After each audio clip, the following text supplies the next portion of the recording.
Hi everyone, welcome to day 6 of our system design series. This is Soumyadeep Paul, a mentor at CodeCurdos and a software developer at Amazon.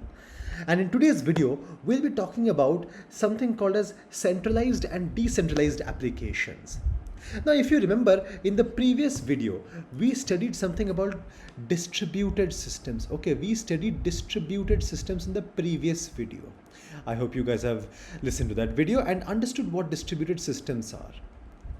Even before that, we studied something called as monolithic and microservices architecture. Now, I was receiving a few questions that can monolithic systems be distributed systems? So yes, absolutely yes. Distributed systems are not just microservices, but both monolithic and microservices. Both can be in distributed systems.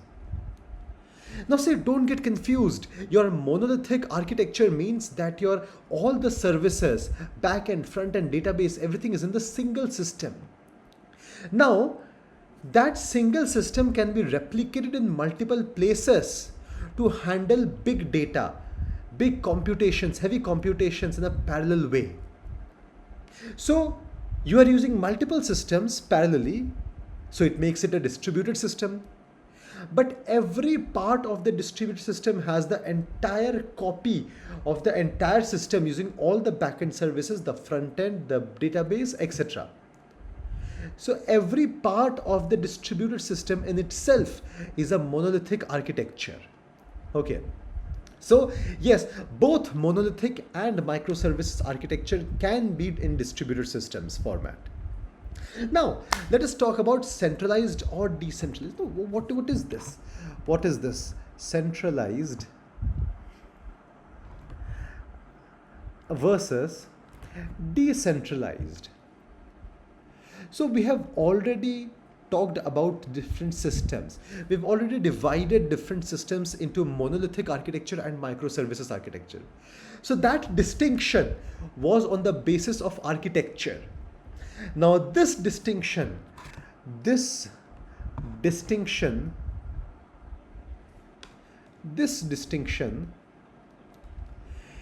on the basis of ownership. Okay, ownership.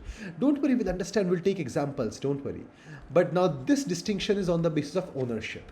Okay, so now when we have centralized applications, what does centralized means?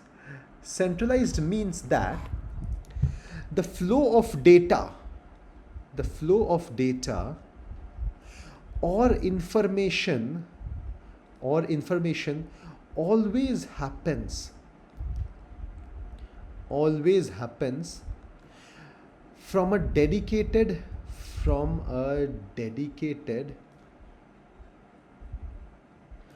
single source of truth.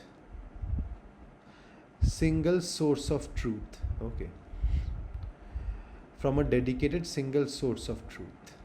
Okay, so the flow of information, flow of data will always happen from a dedicated single source of truth. There is some owner. Okay, so there is some owner. This single source of truth is no one but the owner who owns that truth. So this single source of truth, this could be a machine. This could be one machine. This single source of truth could be one machine or a cluster of machines. Understood? Or a cluster of machines, that is also fine. Because if the truth is too big to store in one machine, we may need cluster of machines. Okay. And this source is owned by an owner.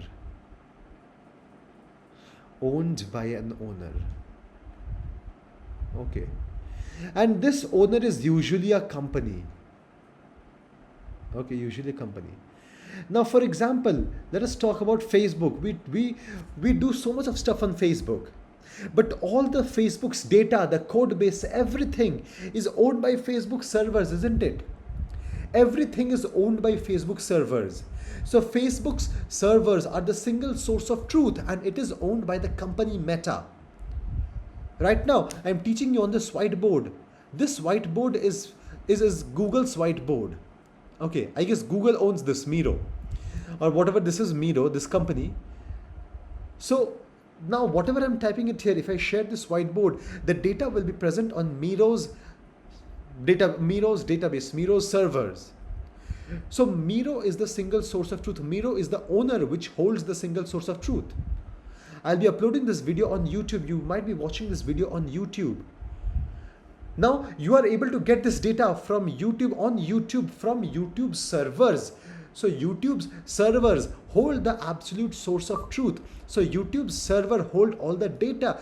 YouTube server is owned by who? Google. So this is called a centralized applications, where there are one centralized server. Okay, one server. This server can be a single server or a cluster of servers. And this serves all the clients everywhere, all across the world. Okay, all across the world. Okay. And then we have decentralized. We have decentralized applications. So what is decentralized? So decentralized application means that the flow of data or information doesn't happen. Okay. Now this doesn't happen from a single source of truth. From a single source of truth. Source of truth. Okay. There is no single authority. Understood? There is no single authority. This is a distributed control. This is a distributed control. Okay.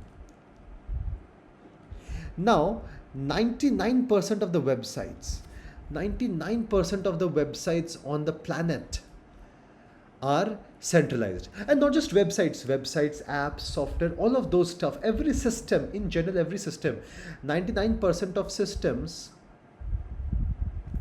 are centralized. But 1% of the systems are decentralized.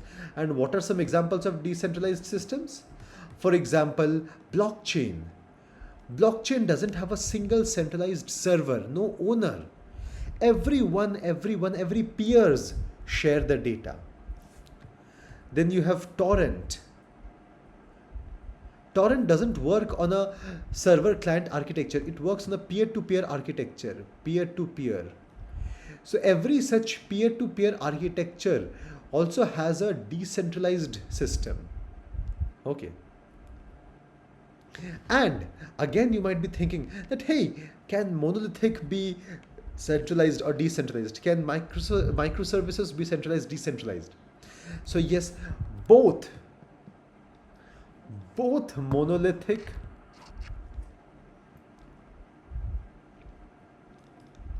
and microservices, both monolithic and microservices can be either centralized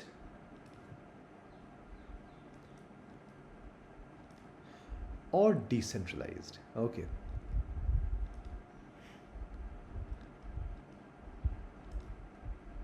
And vice versa, a centralized system can be either monolithic or microservices. A decentralized system can be either a monolithic or microservices. Okay.